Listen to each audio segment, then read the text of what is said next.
Hello friends, welcome to my YouTube channel. तो कैसे हैं आप लोग? आई होप आप लोग अच्छे होंगे। तो आप लोगों का अपना यूट्यूब चैनल ऑनलाइन टीचिंग अड्डा में स्वागत है। तो आज हम लोग इस वीडियो में हम लोग आज एनसीईआरटी क्लास 8 का एग्जाम्पलर जो होता है, एनसीईआरटी एग्जाम्पलर जो है उसका इम्पॉर्टेंट एमसीक्यू करने वाले हैं। एनसीईआरटी एग्जाम्पलर एमसीक्यू जो है उसको करने वाले हैं क्लास 8 का, क्योंकि एनसीईआरटी एग्जाम्पलर से भी जो है सीधा सीधा क्वेश्चंस जो है पूछे जा रहे हैं। झारखंड सहायक आचार्य की परीक्षा हो या फिर रेलवे का कोई परीक्षा हो। रेलवे का अगर हम स्पेसिफिक बात करें तो रेलवे में जो है एनसीईआरटी एग्जाम्पलर से बहुत सारे क्वेश्चन जो है सीधा पूछा जाता है। और सहायक आचार्य की जो भर्ती परीक्षा हो रही है उसमें भी जो है एनसीईआरटी से भी क्वेश्चन पूछे जा रहे हैं और एनसीईआरटी एग्जाम्पलर से भी क्वेश्चन पूछे जा रहे हैं। तो मैं आप लोगों को जो है 8 to 12 जो है बिल्कुल एनसीईआरटी एग्जाम्पलर के जितने भी क्वेश्चंस होंगे, एमसीक्यू क्वेश्चंस, उसका क्या करूंगा, मैं आप लोगों को कंप्लीट करवा दूंगा। तो सुबह में मेरे यूट्यूब चैनल पे आप लोगों को झारखंड जीके मिल जाएगा। ठीक है, सुबह में जो है मेरे यूट्यूब चैनल पे आप लोगों को झारखंड जीके कंप्लीट करवाया जाएगा। और इवनिंग की अगर हम बात करें तो इवनिंग में जनरल साइंस आप लोगों को जो है एनसीईआरटी एग्जाम्पलर एमसीक्यू करवाया जाएगा। क्लास 8 to 12 है ना, क्लास 8 to 12 का सारा करवाया जाएगा। तो इसका बेनिफिट लेने के लिए आप मेरे यूट्यूब चैनल से जुड़ जाएं। इस क्लास का पीडीएफ जो है मेरे टेलीग्राम चैनल पे मिल जाएगा। टेलीग्राम चैनल का जो लिंक होगा मैं डिस्क्रिप्शन बॉक्स में दे दूंगा, वहाँ से आप मेरे टेलीग्राम चैनल को ज्वाइन कर सकते हैं और वहाँ से ये जो पीडीएफ होगा फ्री में पीडीएफ आप लोग प्राप्त कर सकते हैं। तो चलिए स्टार्ट करते हैं और चीज़ों को हम लोग समझते हैं कि किस तरीके से जो है एनसीईआरटी एग्जाम्पलर क्वेश्चंस पूछे जाते हैं। इस क्लास में जितने भी आपको क्वेश्चंस दिखेंगे सारे जो है बिल्कुल एनसीईआरटी एग्जाम्पलर क्वेश्चंस होंगे। ठीक है, तो क्लास 8 का जनरल साइंस जो है क्लास 8 का चैप्टर 1 का क्वेश्चन है, ये चैप्टर 1 का। तो चलिए 1 by 1 स्टार्ट करते हैं और कंप्लीट करते हैं। पहला क्वेश्चन पूछा जा रहा है। पहला क्वेश्चन क्या है? मक्का उगाने के लिए निम्नलिखित में कौन सी परिस्थिति अनिवार्य नहीं है। क्वेश्चन पूछा जा रहा है कि which one of the following condition is not essential to grow maize. मक्का उगाने के लिए इनमें से कौन सा जो कंडीशन है, कौन सा कंडीशन जो है अनिवार्य नहीं है, इसेंशियल नहीं है। उच्च तापमान, आर्द्रता, निम्न तापमान और वर्षा। तो इसका राइट आंसर कौन सा होगा? इसका राइट आंसर होगा लो टेम्परेचर। क्या होना चाहिए? Low temperature. इनमें से जो दिया हुआ ऑप्शन है मक्का उगाने के लिए कौन सा परिस्थिति सही नहीं है, अनिवार्य नहीं है, तो लो टेम्परेचर है ना। लो टेम्परेचर जो है मक्के को उगाने के लिए सूटेबल नहीं है। बाकी जो है उच्च तापमान होना चाहिए, ह्यूमिडिटी भी होनी चाहिए और वर्षा भी होना चाहिए। ठीक है, मक्के की खेती के लिए क्या क्या होना चाहिए? हाई टेम्परेचर चाहिए, आर्द्रता चाहिए और वर्षा चाहिए। लो टेम्परेचर पे जो है मक्के की खेती जो है सही से नहीं होती है। तो ऑप्शन सी जो होगा राइट आंसर होगा, है ना, ऑप्शन सी लो टेम्परेचर। ये सारे जो है एनसीईआरटी एग्जाम्पलर क्वेश्चंस है, जितने भी हैं मैं आप लोगों को करवा रहा हूँ, एक भी क्वेश्चन को जो है मिस नहीं करूँगा। दूसरा है अदरक के प्रवर्धन में आमतौर पर से किसे उपयोग किया जाता है। Propagation of ginger is generally done using seed, root, stem, option D leaf. बीज, तना, जड़, ऑप्शन डी पत्ती। तो अदरक के प्रवर्धन में जो है किसका उपयोग किया जाता है? तो इसका राइट आंसर कौन सा होगा? तना का। ठीक है, किसका उपयोग किया जाता है? तने का उपयोग किया जाता है। अदरक के प्रवर्धन के लिए, प्रोपेगेशन ऑफ जिंगर के लिए जो है किसका इस्तेमाल किया जाता है? स्टेम का इस्तेमाल किया जाता है, जिसे तना कहा जाता है। तो option B will be the right answer. Next question है जैव खाद जिसे ऑर्गेनिक मैन्योर कहा जाता है ना, जैव खाद जिसे ऑर्गेनिक मैन्योर कहा जाता है। तो क्वेश्चन पूछा जा रहा है जैव खाद के संदर्भ में निम्नलिखित में कौन सा कथन सही नहीं है। क्वेश्चन क्या पूछा जा रहा है कि ऑर्गेनिक मैन्योर यानी जैव खाद के संदर्भ में कौन सा स्टेटमेंट, कौन सा कथन जो है सही नहीं है। तो आप लोगों को जो है गलत स्टेटमेंट बताना है। तो जैव खाद जो है यह मृदा की जलधारिता क्षमता को बढ़ा देती है। जी बिल्कुल, जैव खाद जो होता है मृदा की जो जलधारिता क्षमता होती है, वाटर होल्डिंग कैपेसिटी होती है, उसको क्या बढ़ा देती है? बढ़ा देती है। ठीक है, water holding capacity of soil जो होता है उसको क्या करती है, इन्हेंस कर देती है, बढ़ा देती है। तो पहला तो सही है। दूसरा क्या है, इसमें सभी पादप पोषक संतुलित मात्रा में होते हैं। दूसरा ऑप्शन है, इसमें सभी पादप पोषक संतुलित मात्रा में होते हैं। जी नहीं, सभी पादपों के लिए जो बैलेंस डाइट होना चाहिए, बैलेंस न्यूट्रिएंट्स होना चाहिए, सारा प्राप्त होता है। जी नहीं, ये तो कथन क्या है, गलत है। ऑप्शन सी, या मृदा को ह्यूमस प्रदान करती है। जी बिल्कुल, it provides humus to soil. जैव खाद जो होता है ये मृदा को ह्यूमस प्रदान करती है। ऑप्शन सी बिल्कुल राइट है। इसमें मृदा की बनावट बेहतर हो जाती है। जी बिल्कुल, जैव खाद डालने से जो मिट्टी का टेक्सचर होता है वो इम्प्रूव होता है। तो texture of the soil also improve. तो option D also will be the right. तो ऑप्शन बी जो होगा सिर्फ गलत है। जैव खाद के संदर्भ में ये कहा गया है कि जैव खाद डालने से जो सभी पादपों की जो पोषक होती है वो संतुलित मात्रा में पाया जाता है, संतुलित मात्रा में होता है। जी नहीं, ये क्या है, गलत है। तो ऑप्शन बी जो होगा इसका राइट आंसर होगा। नेक्स्ट क्वेश्चन है, अनाज से भूसी जिसे चोकर कहा जाता है उसको अलग करने की प्रक्रिया के लिए प्रयोग किए जाने वाला कौन सा शब्द है? The term use for the process of separation of grain from chaff is. ठीक है, अनाज से भूसी को अलग करने की जो प्रक्रिया होती है उसके लिए कौन सा शब्द का इस्तेमाल किया जाता है? तो कौन सा शब्द का इस्तेमाल किया जाता है? फटकना जिसे बोलते हैं ना। क्या होता है? फटकना। अनाज में जो भूसी मिला होता है होगा, जैसे देखते होंगे चावल, जब आप लोग गांव देहात में जो होता है चावल, जब नए फसल की जब कटाई होती है धान की और उससे चावल जब बनाया जाता है तो चावल के साथ जो होता है भूसी भी मिला होता है। क्या होता है? भूसी भी मिला होता है। तो चावल से भूसी अलग करने के लिए कौन से प्रोसेस का इस्तेमाल किया जाता है? फटकना जिसे कहा जाता है ना। एक सूप होता है जिसे गांव देहात के लोग कहते हैं। तो सूप से क्या किया जाता है, उसको भूसी को चावल से अलग किया जाता है। और फटकना को ही इंग्लिश में क्या कहा जाता है? विनोइंग कहा जाता है ना, जिससे अनाज से भूसी अलग किया जाता है। तो ऑप्शन सी जो होगा फटकना इसका राइट आंसर होगा। मेरे यूट्यूब चैनल पे आप लोग बने रहें। वीडियो अगर अच्छा लगेगा तो लाइक करना, शेयर करना और सब्सक्राइब जरूर करना, क्योंकि मैं आप लोगों को जो है 8 to 12 बिल्कुल NCERT एग्जाम्पलर का क्वेश्चन MCQ कंप्लीट करवा दूंगा। चलिए नेक्स्ट क्वेश्चन की बात करते हैं। नेक्स्ट क्वेश्चन कौन सा है? Question number 5। नीचे दिए गए कथन को पढ़िए। नीचे दिए गए जो स्टेटमेंट है उसको पढ़ना है और आपको सही ऑप्शन बताना है।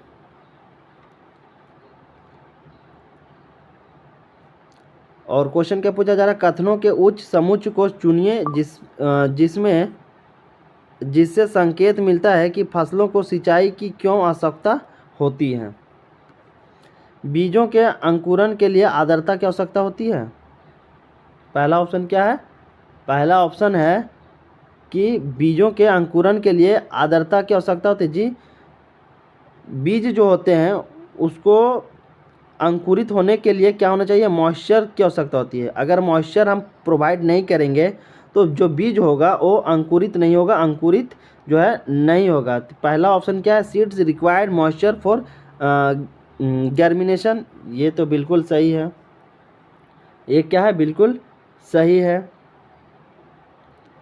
पौधे पोषकों का अवशोषण अधिकांश घुली हुई अवस्था में करते हैं। जी बिल्कुल। Plants can absorb nutrients mostly in dissolve form. Plants जो होते हैं और न्यूट्रिएंट्स को ज़्यादातर घुले हुए अवस्था में जो है अवशोषित करते हैं, अवशोषण करते हैं। तो ऑप्शन दूसरा भी क्या सही है? सिंचाई करने से फसलें पाले और उष्ण वायु प्रवाहों से बची रहती है। जी नहीं, ऑप्शन थर्ड क्या है? ऑप्शन थर्ड तो गलत है। सिंचाई करने से फसलें पाले और उष्ण वायु प्रवाहों से बची रहती है, ये गलत है। ऑप्शन 4, सिंचाई करने से मृदा बनावट बेहतर हो जाती है। जी नहीं, सिंचाई करने से जो मिट्टी का टेक्सचर होता है वो सुधार नहीं होता है। ठीक है, जबकि ऑर्गेनिक मैन्योर जब डालते हैं हम लोग, ऑर्गेनिक मैन्योर जब डालते हैं तो इससे क्या होता है? सॉइल का टेक्सचर इम्प्रूव होता है। सॉइल का जो टेक्सचर होता है वो क्या होता है? इम्प्रूव होता है, ना कि सिंचाई करने से। तो ये दोनों क्या है? गलत है। तो पहला और दूसरा सही है। तो ऑप्शन फर्स्ट जो होगा, ऑप्शन फर्स्ट ऑप्शन ए जो है फर्स्ट और सेकेंड राइट है। नेक्स्ट क्वेश्चन है, खेत में खरपतवार निकालने के लिए किसान निम्नलिखित में कौन सा औजार उपयोग करते हैं? जो वीड्स होता है जिसे खरपतवार कहा जाता है, तो खरपतवार को निकालने के लिए किसान लोग किस औजार का इस्तेमाल करते हैं? सबसे पहले समझिए वीड्स क्या होता है, खरपतवार क्या होता है। मान के चलिए हम लोग धान की रोपाई किए, धान की फसल लगाए, तो धान के पौधे के साथ साथ क्या होते हैं, घास के भी कुछ पौधे जो होते हैं उग जाते हैं। धान के साथ साथ जो होते हैं कुछ घास के पौधे भी निकल जाते हैं। जैसे कुछ आप फसल रोपते हैं, ठीक है, अपने खेतों में जो है कुछ फसल लगाते होंगे, तो उस फसल के साथ, उस पौधे के साथ साथ क्या होता है, कुछ अनवांटेड पौधे भी जो है उगने लगते हैं, उसी को खरपतवार कहा जाता है। ठीक है, जैसे घास क्या हो गया, घास जो हो गया खरपतवार हो गया। तो वही क्वेश्चन पूछा जा रहा है, खेत में से खरपतवार निकालने के लिए किसान कौन सा औजार का उपयोग करता है? फावड़ा, हल, कुल्हाड़ी, ऑप्शन डी कल्टीवेटर। तो किसका इस्तेमाल करता है? फावड़ा का इस्तेमाल करता है ना, फावड़ा का इस्तेमाल करता है। नेक्स्ट क्वेश्चन है, उर्वरक के संदर्भ में कौन सी बात सही नहीं है? क्वेश्चन पूछा जा रहा है कि फर्टिलाइजर के संदर्भ में कौन सा कथन सही नहीं है ना, फर्टिलाइजर के संदर्भ में कौन सा ऑप्शंस, कौन सा स्टेटमेंट सही नहीं है, यानी कौन सा स्टेटमेंट गलत है। ये उपज बढ़ा देते हैं, फर्टिलाइज़र जो होता है, उर्वरक जो होता है, ये उपज को बढ़ा देते हैं। जी बिल्कुल, उपज को क्या करता है, बढ़ा देता है। खाद डालने से जो होता है हमारी प्रोडक्शन जो होती है फसलों की, वो अत्यधिक होती है। इनके अत्यधिक प्रयोग करने से मृदा में पोषकों का संतुलन बिगड़ जाता है। क्या बताना है, कौन सा सही नहीं है। ठीक है, तो अगर फर्टिलाइज़र का इस्तेमाल हम अधिक करेंगे तो मृदा में जो पोषकों का संतुलन होता है वो बिगड़ जाता है। जी बिल्कुल, ये भी क्या है, सही है। आमतौर से ये कम मात्रा में उपयोग किए जाते हैं। जी नहीं, आजकल तो जो है बहुत अधिक मात्रा में जो है फर्टिलाइज़र का इस्तेमाल किया जा रहा है प्रोडक्शन को बढ़ाने के लिए। फर्टिलाइज़र अगर आप डालेंगे तो क्या होगा, प्रोडक्शन इंक्रीज होता है। तो ऑप्शन सी भी क्या राइट है। ये पर्यावरण हितैषी होते हैं, दे आर इन्वायरमेंट फ्रेंडली। जी नहीं,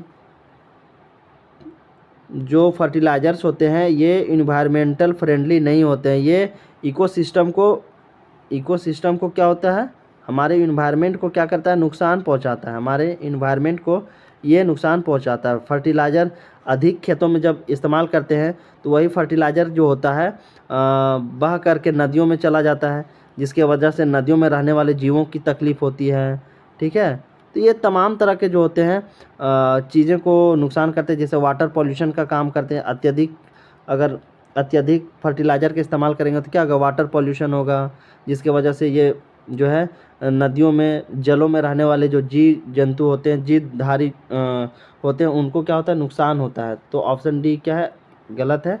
फर्टिलाइज़र जो होता है ये इन्वायरमेंटल फ्रेंडली नहीं होते हैं।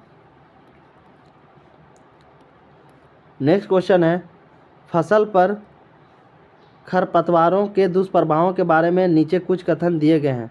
आप नीचे कमेंट में ज़रूर बताइएगा कि आप लोगों को जो है एनसीईआरटी एग्जाम्पलर का कौन सा क्लास का सबसे पहले चाहिए। अगर आप लोगों का जो है 9th का पहले चाहिए, या फिर 10th क्लास का चाहिए, 11th का क्लास चाहिए, या फिर 12th क्लास का चाहिए, जो क्लास का एनसीईआरटी एग्जाम्पलर एमसीक्यू चाहिए, तो आप उसका जो है नीचे कमेंट में ज़रूर बताएं। उसी क्लास को जो है सबसे पहले कंप्लीट करवाया जाएगा, सारे चैप्टर का एमसीक्यू। तो आप नीचे कमेंट में ज़रूर बताएं। क्वेश्चन नंबर 8 क्या है, फसल पर खरपतवारों के दुष्प्रभावों के बारे में नीचे कुछ कथन दिए गए हैं। फसल पर जो है खरपतवारों के दुष्प्रभाव के बारे में कुछ कथन दिए गए हैं नीचे, तो कौन सा कथन सही है। खरपतवार बताए कि जो है फसल के साथ साथ अनवांटेड पौधे भी जो होते हैं उगने लगते हैं, जो कि पौधों के लिए क्या होते हैं, नुकसान होते हैं, नुकसानदेह होते हैं, उसी को खरपतवार कहा जाता है। तो पहला पूछा जा रहा है कि कौन सा जो है फसल पर खरपतवारों के दुष्प्रभाव के बारे में गलत है। वे फसल कटाई सरिकतन में व्यवधान डालते हैं। वे फसल की स्वस्थ वृद्धि में सहायता करते हैं। जी नहीं, ये तो नहीं करते हैं।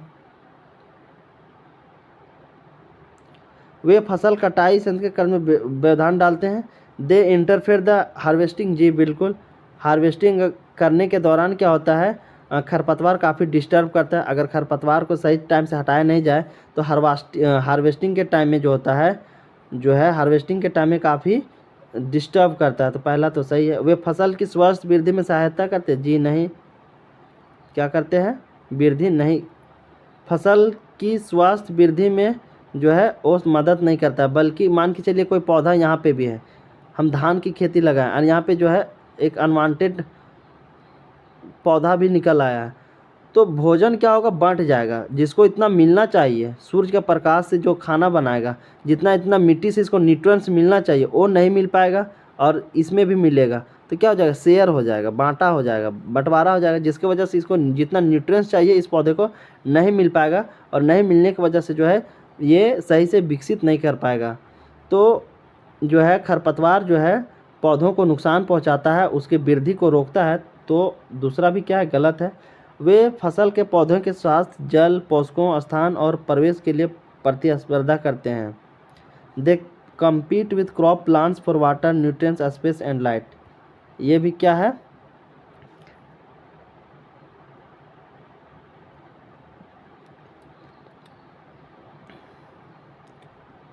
तीसरा तो सही है।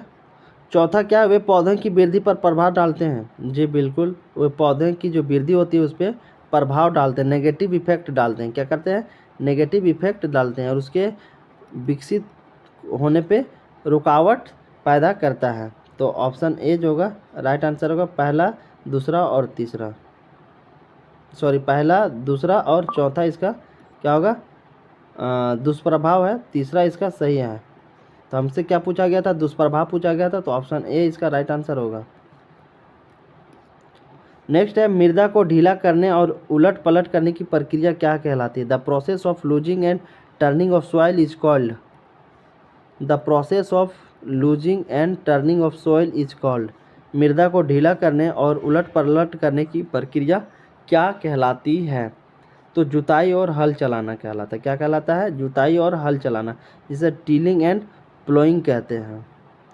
जुताई और हल चलाने से क्या होता है, मिट्टी जो होती है, मृदा ढीली हो जाती है, और नीचे की मिट्टी ऊपर हो जाती है, और ऊपर की मिट्टी नीचे हो जाती है।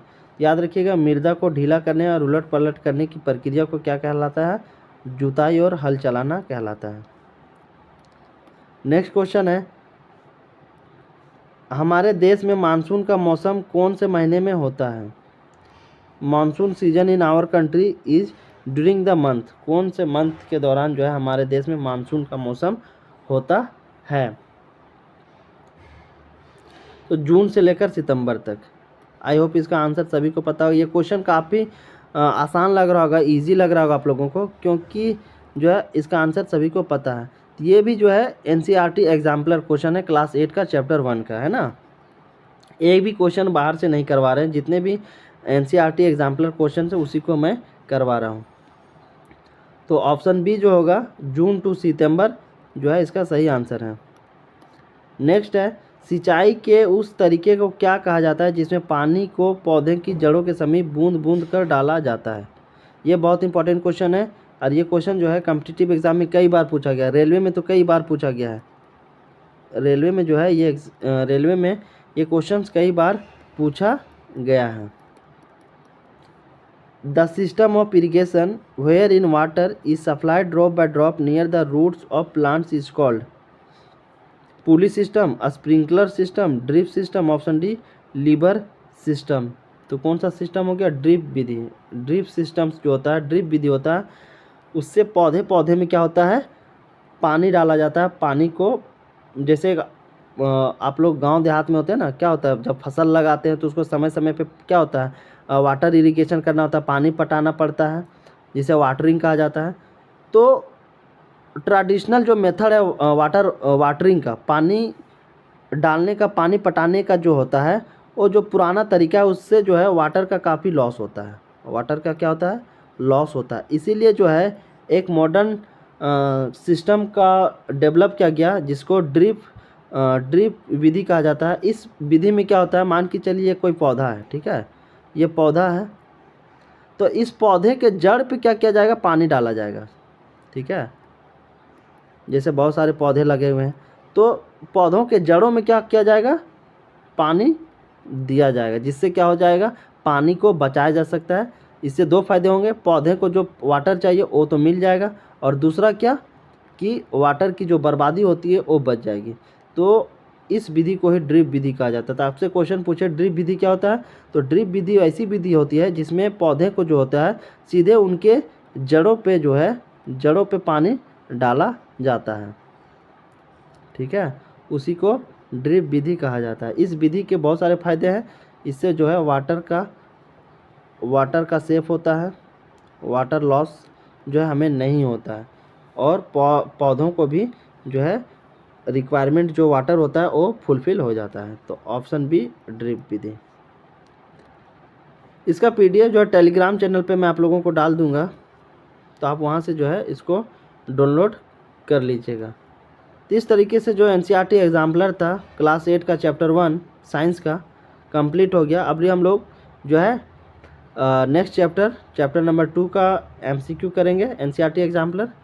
तो फिर मिलते हैं नेक्स्ट वीडियो में, तब तक के लिए जय हिंद, थैंक यू।